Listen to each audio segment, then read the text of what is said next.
As a Christian, we're in spiritual warfare whether we know it or not. Here are some tools you can use inspired by Mark 9, verse 29. This is when Jesus delivered a boy from an evil spirit when his disciples were unable to. His disciples inquired, "How come we couldn't drive out the demon, but you could?" And depending on what version you're reading, Jesus responds, "This kind can only come out by prayer," or "This kind can only come out by prayer and fasting." When we pray, we're not strong arming God into doing what we want. We're asking for God's will to be done and are requesting for help or just talking to Him. We're not changing God. When we pray, it shouldn't be just a formality. It should be a method for us to deepen our relationship with Him. We need to be bold and come to the throne boldly because we know that He cares for us. Prayer is a means, it's a spiritual warfare weapon. Prayer is a tool that God utilizes. We are soldiers in God's army, and prayer is one of the ways we can fight. Elijah prayed that it wouldn't rain, and it didn't. He prayed that it would rain, and it did. The church prayed for Peter when he was in prison, and God sent an angel to help Peter escape. Fasting is also important because it's a form of self sacrifice. When you are denying your personal desires so you can become aligned with the will of God and see His will be done. See, our flesh wars against the spirit. That's Galatians 5:17. And when we fast, the flesh gets weak. The footholds that demons use to lead us away from God, they get smaller and they can no longer hold on to us.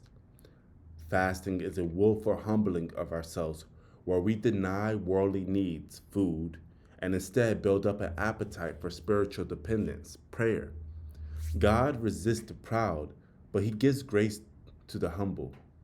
Esther, before she saw the king, went on a 3-day fast with her people in order to gain the king's favor.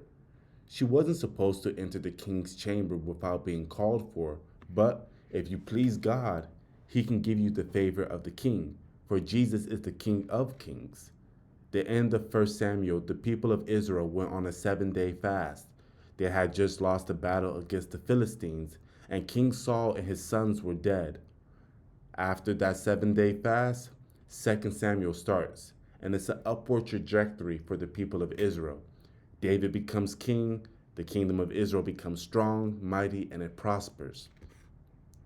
One of the reasons why it's important to read the Bible is because we can see how God has been faithful in the past, and we can learn about God's character and the fact that He does not change, and He is not a respecter of persons, that He makes the sun rise on the righteous and on the wicked, and that troubles, though they may come, they come to us all. There is no temptation that is unique to you, but they happen to all mankind. But to those who seek His face, the face of the Lord, His word is a lamp unto our feet and a light to our path. It will guide us on how we should conduct ourselves in the day-to-day life that we all experience, so that we don't trip or stumble. For Jesus is the Word made flesh. And as long as Peter kept his eyes on the Lord, he walked on water. But when he took his eyes off Jesus and he started to look at the waves, the wind, and at the circumstances of the world around him, that's when he started to drown. The word of the Lord is often called a double-edged sword. We're supposed to store it in our hearts so that we can think about it throughout our day and be able to refer to it when our minds work against us or when we're tempted by the devil, just like what Jesus did in the desert after fasting. Because troubles are going to come. Doubly so when you're a Christian, because now you have everyday troubles and you have the devil after you because he wants you to perish, but you're on the team of life. It may be hard, but God says it will be worth it. Paul says that the troubles that we experience now can't compare to the coming glory. We may go through things in life, but you don't have to do it alone. God is right there like He always has been. Reach out to Him and cast aside the distractions of this world. Jeremiah 29:13. You will seek me, and find me when you seek me with all your heart. Don't forget, the Lord is a strong tower. Run to him. God bless y'all.